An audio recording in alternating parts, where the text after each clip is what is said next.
So let's start with from legality to political accountability. You know, Kanu faces life for incitement, yet many who kidnapped and killed remain untouched, with facing no consequences. How do you explain this double standard?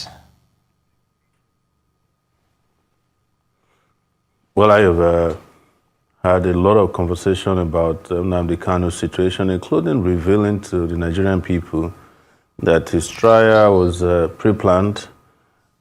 Everything that eventually played out on the day of his conviction had already been exposed by me on November 5.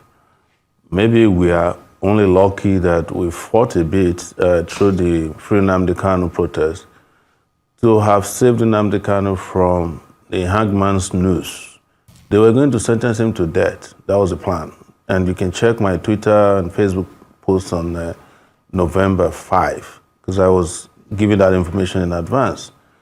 They also, as a result of that, got very upset that we had a protest in Abuja. They shot at us, tear gas, arrested his lawyers, myself, later, and took us to the court outside of, within Abuja, but, near Kuje, and sent us to prison for 4 days. After we were granted bail on a Friday, the judge who was supposed to sign off on our bail paper ran away. He didn't come back until Monday. They were already setting the agenda for Nnamdi Kanu's conviction, or whatever they were going to do. But when they realized that maybe this is not popular or not going to be popular, they kind of pulled back a bit and did the life imprisonment. And they have also realized that even the life imprisonment has not stopped his life or the life of what he stood for. Because it came at a time that, like I've always said, he prophetically predicted some of the things that are happening in Nigeria now.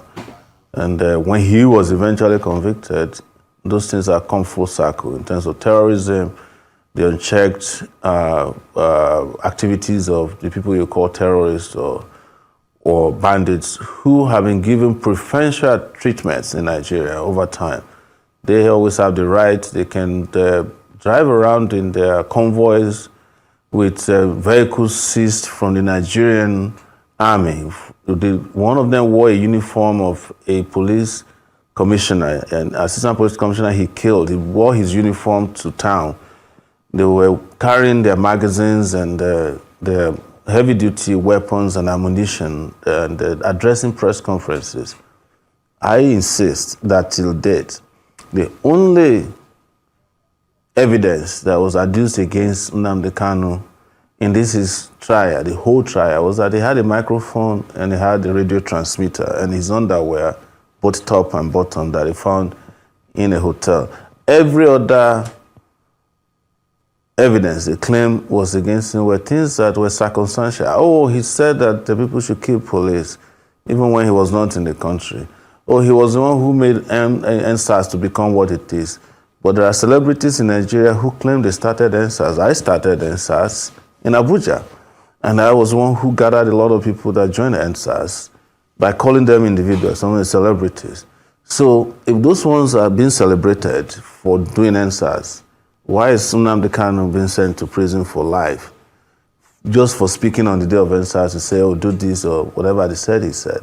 So everything they accuse him of are things that they had no evidence caused any problem that they adduced caused. They even accused him of killing Gulag while he was in detention. I know something about being in DSS detention. You have zero access to communication. Even if you do, if you smuggle something, and they have a way of monitoring you. So how could somebody like that be sentenced to death? And a terrorist from one of the Boko Haram commander was sentenced to 20 years in prison. That is why Nigeria is where it is today. Some people in our animal farm, some animals are superior to others. And until that is addressed, until the justice applies to everybody in Nigeria, you are not going to get peace without justice. That's what so many of us have been saying, whether you like to hear it or not. But I feel it has come full circle now, that even those who felt like they can bamboozle others by saying, oh yeah, he did this, he's a bad person, they are now dealing with the real bad people. Unfortunately though, those real bad people have cover. They have immunity. Okay. We're going on a break right now. We're still going to continue this conversation because you're digging right deep into it. So we're going on the break right now. We'll see you right back on Perspectives. Grab a cup of tea, as I always say, and see you soon.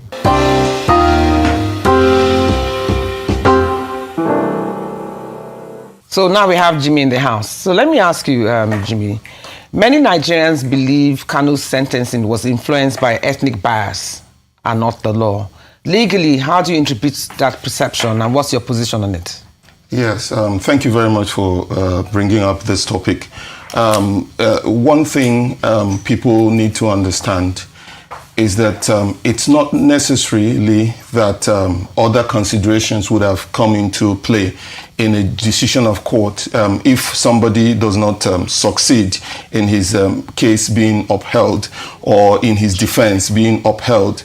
I know that there's that perception out there, but before you can conclude on what actually transpired in the judgment, it will be important for anybody who wants to comment on it to read the 144-page document, judgment of the court, to be able to understand the decision of the court and how the court arrived at its judgment. You may not necessarily be satisfied with the judgment, but that does not ordinarily on its own, on its face, impute ethnic reasons or other not less noble reasons for the decision. Okay. So let's get back to Sowore in the house, please. Some say Southeast power brokers and not the presidency are the ones driving Kanu's continued detention. So how is this shaping regional politics and what should Nigerians expect in 2027? Let me first state this. Yes, let me first state this, that I'm not here to fan ethnic differences, but I have said, and I will restate here, that Nigeria has an Igbo problem.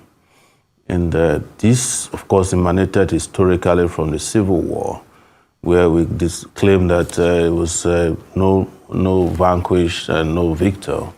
But ultimately, there was a vanquished person. If you had 10 million naira before the war, you are giving 20 naira after the war. You are the one vanquished.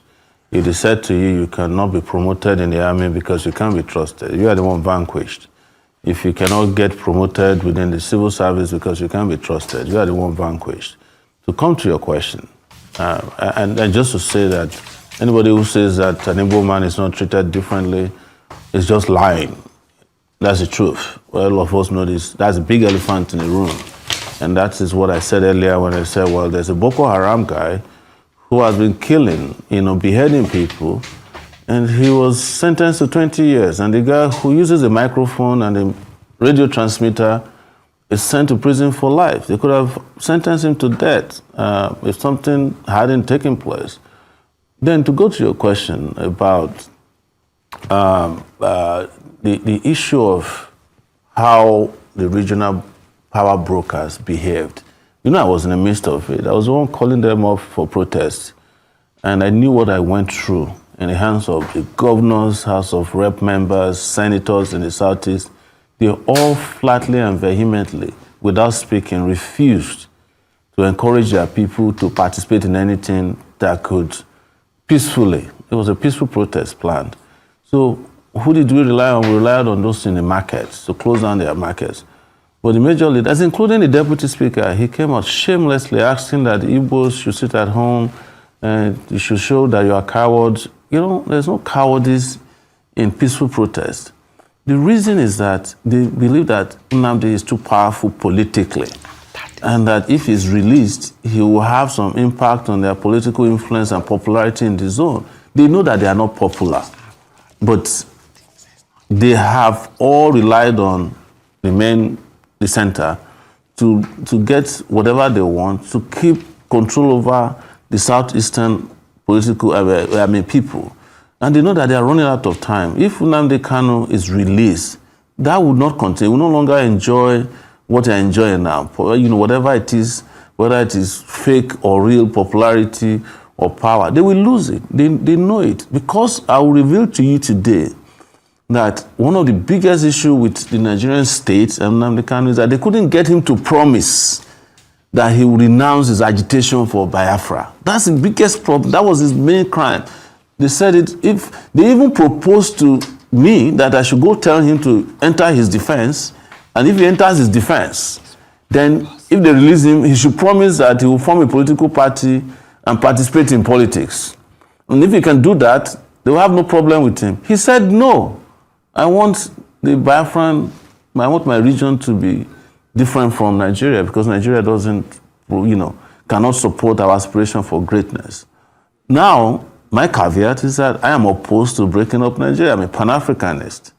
But I have seen, read, and known that it is not a crime for people to seek self-determination. So the regional leaders we are talking about, I called all of them, I called all the governors, at least I know Soludo. I used to be able to reach him.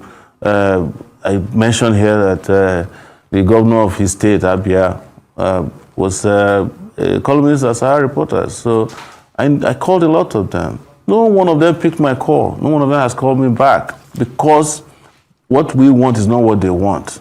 They want what they call a political solution. A political solution is that you jail him first and then we'll beg you to free him on certain conditions. So that tag of ex-convict, they wanted it badly. All of them are agreed on that.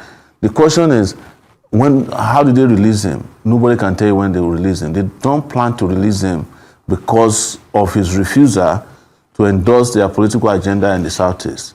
That is the problem. They don't want to hear his name. But the people of the Southeast, the regular people, are in love with him. And we've seen that with what happened in protests, how markets were closed across the country without a whimper. And they still are going to fight to ensure that Nnamdi Kanu is free. I will still fight to ensure that Nnamdi Kanu is free from this unjust incarceration into which he's been thrown. And don't forget, and I'll say this in closing, that this is the same way Ken Saro-Wiwa was treated in 1995. This is 2025. I guess every 20 years, or is it every 30 years, Nigeria needs a victim, either in prison or in the Golo time. And guess what? It happened in November 2025. Ken Saro-Wiwa was November 1995. 30 years later, the country hasn't learned its lessons. Okay. Thank you so much, Sowore, for that. So let me ask you, Jimmy, during a security emergency, what human rights obligations must Nigeria still uphold? And how do they affect our international credibility? Okay, this is an interesting question. During a security emergency, the law expects that the country would uphold Chapter 4 of the Constitution, which deals with fundamental rights, human rights. However, where there is a declaration of state of emergency, now we should be able to differentiate the two, because Section 45, subsection 3 talks about a proclamation of state of emergency. Recently, the president came up and said that there is a talked about declaration of security emergency. But having not gone through the process of Section 305, which deals with proclamation of state of emergency, which also involves the National Assembly coming to decide that matter with the requisite majority, you cannot really say that, legally speaking, that we have a state of emergency on security. But the statement of the president can be seen in terms of a policy directive for the executive, that the executive is seeing this as a more serious issue. Now, that being the case, and being that a state of emergency has not been declared in accordance with the law, the entire Section 45, the entire Chapter 4 of the Constitution will have to be complied with, subject to Section 45, subsection 1, which says that where there is a law reasonably justifiable in a democratic society, certain fundamental rights can be derogated, it can be restricted, like Section 37, Section 38, issues with Section 39, Section 40, Section 41, issues dealing with the right to freedom of movement, right to liberty, and some other rights can actually be restricted even where there is no proclamation of state of emergency. So I think what we have currently is not a situation where there has been a proclamation of state of emergency. So those rights in chapter 4 would not cannot be derogated from, except within limits provided under Section 45, subsection 1. Again, even in a situation of war or a situation of proclamation of state of emergency, again, Nigeria must comply with international humanitarian laws, that is, dealing with the laws of war. It could also be called the laws of war, meaning that civilians must be protected, women and children must be protected. There should also be humanitarian aid. It should also allow humanitarian aid in those areas. Then also the acts of war would be restricted to certain defined areas. So these and many more. Also the protection of refugees and all that. These are covered under the laws of war, or rather the international humanitarian law. Then even in such situations, you also have to abide by the international treaties like the African Charter on Human and People's Rights, the Universal Declaration of Human Rights, the International Covenant on Civil and Political Rights. These would also have to be respected in terms of the citizenry, the general citizenry in the country. Okay. Let's get back to Sowore. Thank you for that, Mr. Abia. Let's get back to Sowore in the house. Now, Sowore, as you know, there's been a very strong speculation that there is a cabal that controls Nigeria's security. So how much influence does this cabal really have on national security, and how aware or constrained are presidents, both past and present, by this shadow network? You know, when people don't have anything to offer, they keep giving you excuses. There's a cabal, there's a group of advisors, there's a shadow cabinet, there's a kitchen cabinet. They have all kinds of label for them. But the question you should ask yourself is that if you are going to be president of Nigeria, didn't you go there with your own cabal? So it's a question of character, of leadership. It's not any cabal. There's no cabal anywhere that you walk into Aso Rock and says you cannot govern. There's no cabal that says a bulldozer cannot construct a road. There's no cabal that stops, the cabal doesn't stop those in power from stealing. Like we had of the former central bank governor, Emefiele, and the rest of them that are now undergoing. This cabal doesn't stop them. But it is when it's time to perform that you start hearing of cabal. You know, I've stopped giving those excuses, except where we have clear evidence of such people, like we had under Yaradua, where we knew that his wife and some people were, you know, controlling Nigerians, lying about the health of her husband, who had died maybe months before they finally declared him dead, and they were controlling the country. But even at that, wherever you hear of cabal, there's also complicity at all levels of government. It's a democratic government. In the Tinubu regime now, the cabal is, number one, the president and his office and his staff, people he brought in from Lagos. Clearly, those are the cabal members. But there are Then, those who have argued. in the judiciary, Sorry, Sowore, but there are those who have argued. Yeah, there are those who have argued that this cabal exists, regardless of who the president is, and that they usually play a very prominent role in the decision that the presidents make. Sometimes they tie the president's hands behind his back. So are you saying this cabal doesn't exist? So has any president ever told you, has any president ever told you that they tied his hand behind his back? No, but they won't say that. But from the actions that we're seeing. You help them repeat. So you're saying no cabal exists? No cabal exists? Yeah, you know, the number one cabal in the country is the president of the country. In a powerful presidency like Nigeria's presidency, okay, there's nobody who tells the president what to do. The president has a final say Of course, there might be people, there might be special interests. There are special interests everywhere in the world politically. But in our own case, even the president of Nigeria is more powerful than the US president. All they do is what the president wants to hear. So if anybody is failing and they are telling there's a cabal, they are trying to shift the blame away from their own failure, glaring failure, to a shadowy group that you and I have no evidence exists, so that you keep helping them to repeat the excuse of why they failed in the first place. That's why we keep saying you should challenge these guys during the election. Don't let them run away from debates. Tackle them. We in the last election, we saw what you guys did in the press. You will not interview the people you claim are the main candidates. Every day you interview their minions. But when it comes to those of us who have ideas, we rarely get interviewed. Then when it comes to your analysts, they're analyzing the people who are going to fail. They don't analyze the people who have ideas. I saw it on this table, on Arise TV. You have some political analysts, all of them. They're always analyzing the people who have failed in their past jobs or who are going to fail. When you ask them, what about the other candidates? They say, those ones don't matter. But that is because you keep helping them to repeat the same lie as a cabal. How can somebody tie the hand of the president of Nigeria behind his back? Who? Who is that person? Is he the IG of police, or is he in the army? Is he retired or serving?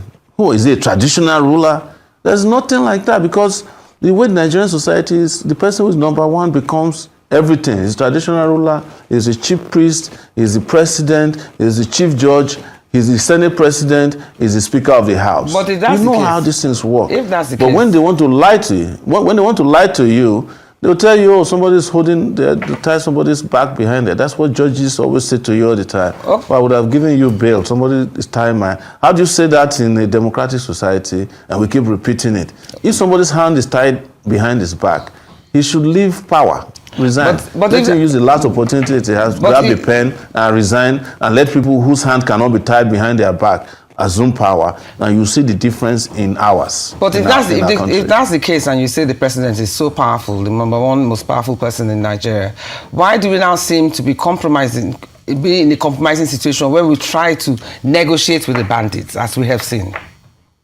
Why do we do that? Why don't we just arrest and do capital punishment for them? It is because your president is incapable of doing what he was elected or appointed, but if he's the most powerful or selected person to do. But if he's as powerful as you say he is, the most powerful person, why should he be? You can have a powerful position. You can have a powerful position and not have a powerful character or competent character. We have seen that happen all over the world. You see, there was a time the US, I think it was Roosevelt, or one of their presidents, was wheelchair bound. Nobody knew, because he was performing his job very well. But in Nigeria, you see an able-bodied president, and he's not really able-bodied. You just present him as an able-bodied person. Mentally, he's gone. Physically, he's gone. They pump them up. They come and say something. They say, oh, keep repeating that. That is what is the problem. What I'm saying is that the position of president of Nigeria is a powerful position. I am not saying that the people who have run those places are powerful people, because most of them are intellectually bankrupt. Some of them are physically incapable of doing things, and there's nothing wrong with having physical incapacitation, but you just have to reveal it so that we know the extent to which you can do and not do your job. Thank you so much. That's why I told you earlier, I was a reporter who covered the president who had died 5 months before, and they kept saying that he's still president of Nigeria. I'm talking about Yar'Adua. We're going on a break right now. Don't go anywhere soon. Grab a cup of tea, as I always say, and see you right back on Perspectives.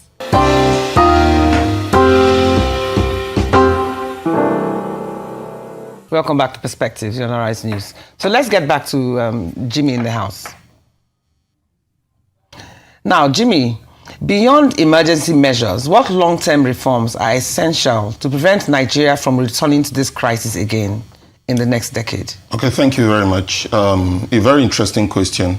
However, before I answer that question, I'm going to return a bit to your initial first question, because there are some points which we have not actually touched on that judgment which was given by my Lord Justice Omotosho of the Federal High Court. Now, if you look at that judgment, there were a number of things that were raised, some issues. The issue, first of all, I'm going to touch on a few, like the issue of unlawful extrajudicial rendition of the defendant.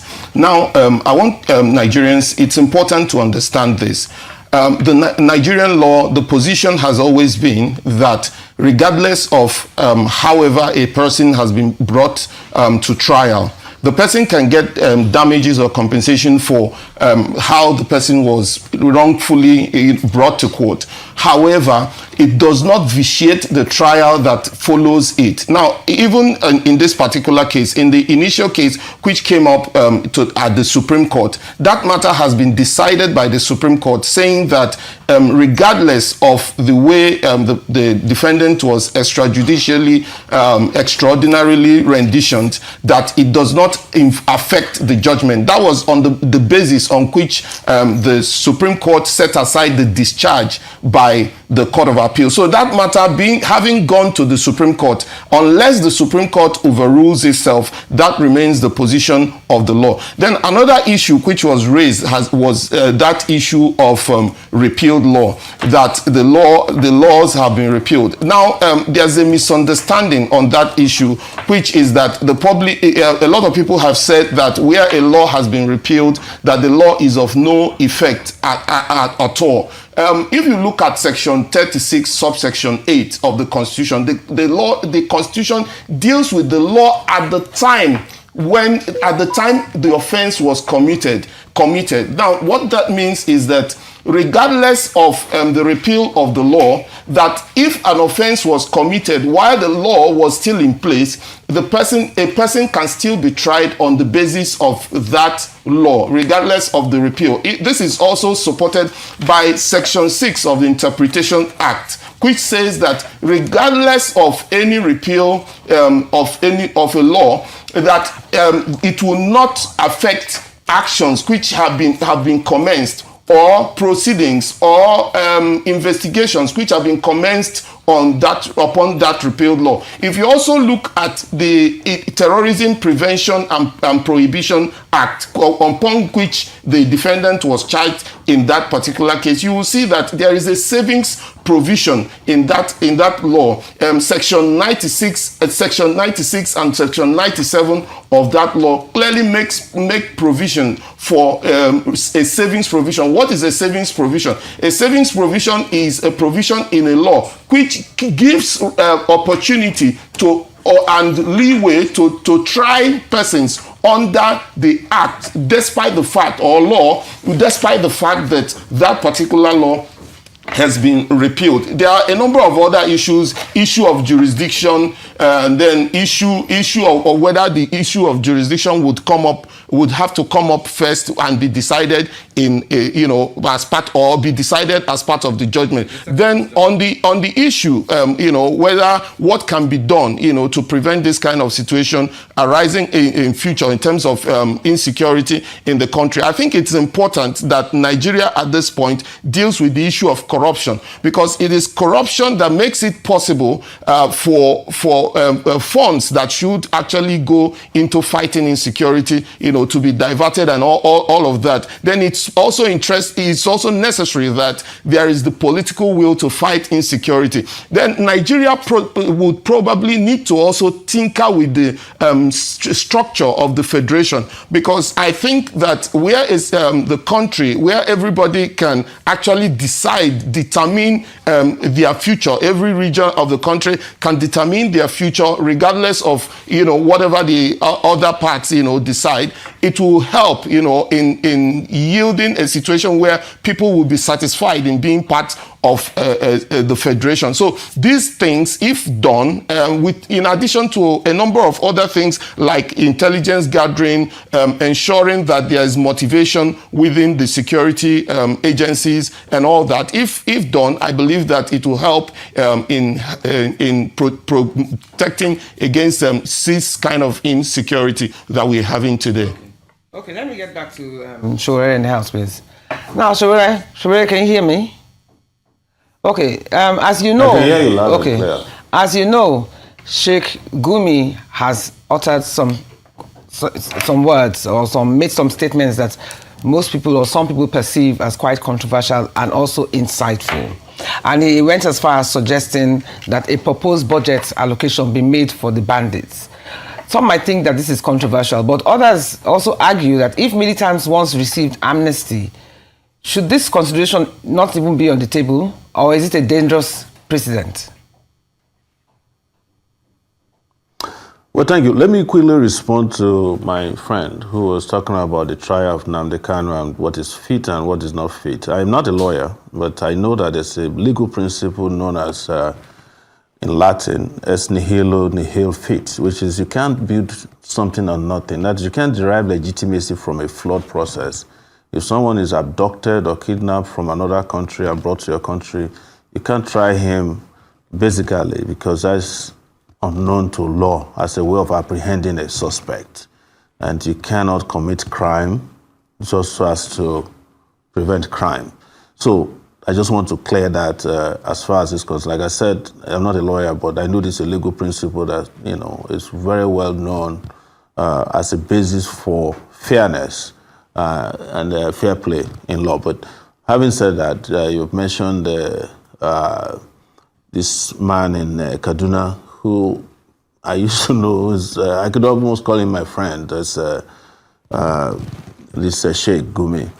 But you see, what Nigeria has become is when there is no leadership, when nobody is taking charge in terms of protecting the country, in terms of competence, in terms of doing what is right, all kinds of characters will come and be dictating what should be done. And then in the absence of solid government response to these issues, people start listening to them, and I have said somewhere that I think Sheikh Gumi is doing what he feels should be done because he has found that there's no leadership in the country to address the issue. So he's making his own proposals. Yeah, but Sowore, those who say the militants were just as terrifying at some point, and they were given rescue with this amnesty program, and the same should be done to the bandits and terrorists. That's why I'm asking, do you think they should be given the same opportunity as the militants were given with the amnesty program? I don't want to excuse the militants, but you see, the position of the militants were dealing with, in some cases, even environmental issues, long-held issues about the unjust way of managing Niger Delta resources. So they were targeting the economic life of the country in order to get attention to those things. It is debatable if after you settle them and they are being paid, the issues have been resolved. Because what you now find out is that you have lost the Nigerian Navy in a section of the country. And the fact that we did militancy in terms of amnesty doesn't mean that we should deal with, what is it called, banditry and terrorism the same way. Because the militants were people you could reach. People could meet with them. Even government officials met with them. Goodluck Jonathan went and had long meetings with them. But the bandits, the more you meet with them, the more emboldened they are. And they are taking lives on a daily basis. They are not negotiating with you. You don't even know who you are talking with. Today you are saying it's Boko Haram, the next day it's Lakurawa, and you can't tell the boundaries between militancy, banditry, and very heinous crimes that these guys are committing. I don't think we should treat it the same way. What we must do is to restore our country's ability to deal with crime, militancy, terror, whichever way you call them. And until you do that, you will start suggesting things that work and never worked. Like I said, that's subject to debate for another show. But the truth today is that you are in the throes of people who are outlaws and don't care about whether you are willing to negotiate or not. Each time you negotiate with them, they show to you that the process of negotiation are used to purchase more weapons. They abduct more people, they kidnap more people, they take more turf, they take territory, and they are showing that they are the government in the country. So immediately, short term, you must end that. I would admit to one thing, and that's the fact that any form of security problem that has lasted for more than 10 years, we were taught that in graduate school, you should find other alternatives of dealing with those. Thank you very much. But even in dealing with those, you must not lose your capability to control your territory as a government and make sure that your military or security forces are doing what needs to be done. Here, there's a failure in that regard and in that sector. Okay, thank you very much, Sowore Moyeli. We're going on a break right now. I hear that Dixon is in the house, so even if we have him for just a couple of minutes, he'll be most welcome.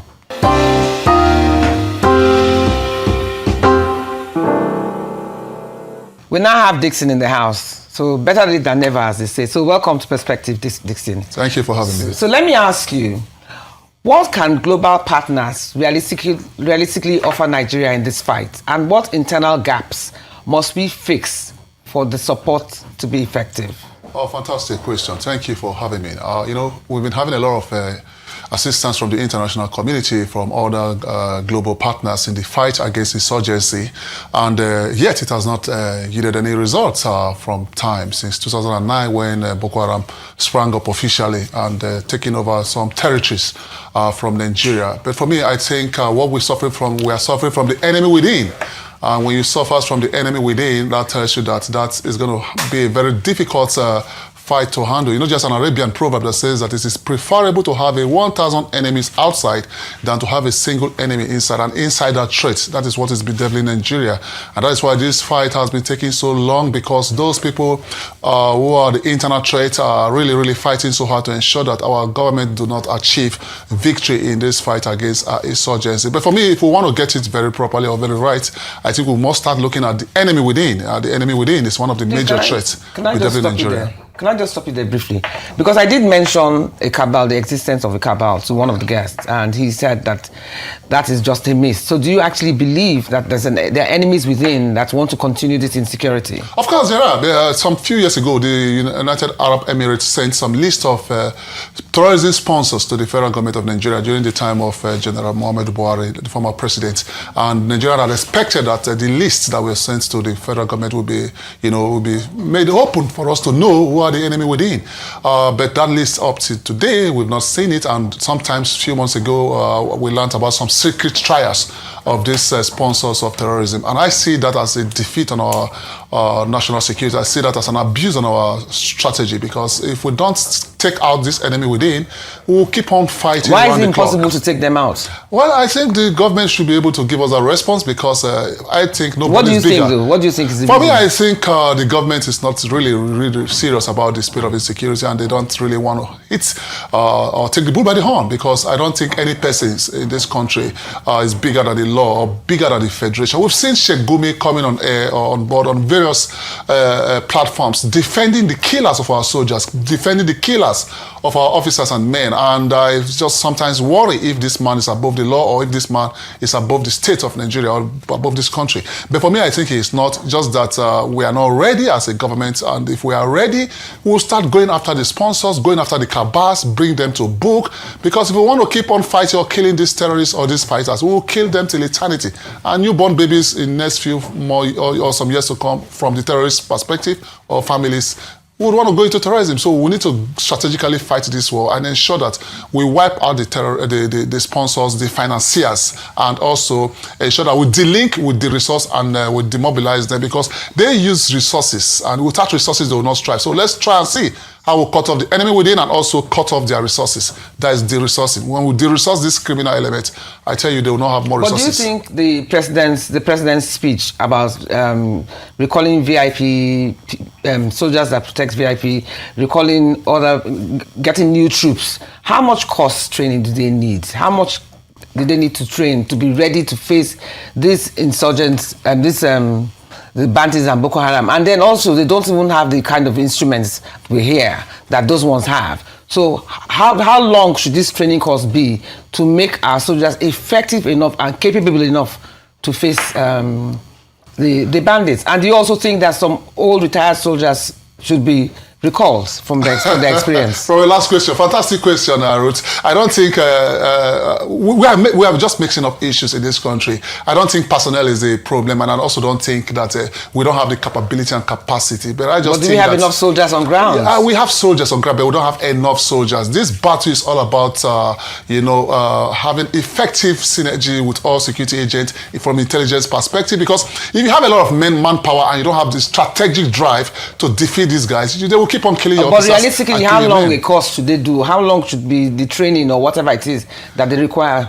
Well, I don't know, maybe 6 months. If they want to have an emergency training, maybe 6 months, maybe 3, 4, 5 months. But like I rightly said, that is not the case. What we need to start looking at, the preventive measures, reactive measures, and proactive measures of the response mechanism of a given state. If we don't have an effective measures in place to ensure that we respond when crimes, when there's a commission of crime, and also we have proactive measures in place instead of being reactive, because what we have in our country, we're always being reactive after the commission of crime, which simply implies that security has been defeated. But for us to get it very right, finally, I think we need a holistic plan. The president has talked about personnel. There are 3 measures when it comes to security management: the people, the processes, and technology. Okay. So the government should also see on how we should, have an effective technology to hover around the enemy space and make sure that we fetch intelligence back to the state for them to go and eliminate them from their ungovernable space. We say a big amen to that. So any last words, 30 seconds each, any last words from you, Sowore, before we close? Well, I just want to say that when you are looking for enemies within, look at your government. The government of Nigeria today is the enemy within. Enemy within is incompetence, enemy within is compromise, enemy within is corruption. And the government of Nigeria represents that today, including inertia. The last thing I would like to say is that, I know a little bit, and I'm glad that my friend mentioned technology. You can have 1 million soldiers and not win a war. But if you have the right technology, 5 people can take care of these guys with a drone, sitting somewhere that you and I may not even know. Thank you. So that's my last word. But most importantly, you need leaders you don't have. Thank you. Right now. Yes, for me, very brief. Yes, for me, I'll reiterate what I said. Law is not sentiment. Before anybody would reach any conclusion or misconceptions, it's important to read the judgment delivered by Justice Omotosho, the 144-page judgment. And then I reiterate again that the law today in Nigeria, as decided by the Apex Court, is that the extraordinary rendition or any means which a person is brought to court does not vitiate trial. Thank you. Thank you so much. Now, after all said and done, let's hope that the fire of the hot seats we have put the leaders on is having the desired effects. The clarion call for action has been heard. Pressure is mounting, and Nigerians are watching closely. The stakes are high, the questions are hard, and the urgency is real. This is the moment where accountability, action, and strategy must meet, and the nation waits for answers. And as I keep saying, life is a learning curve. That's all we have time for today. You'll be watching Perspectives here on Arise News with me, Bruce Osime. We shall be here at the same time next week by God's special grace. Until then, do have a profitable week. Goodbye.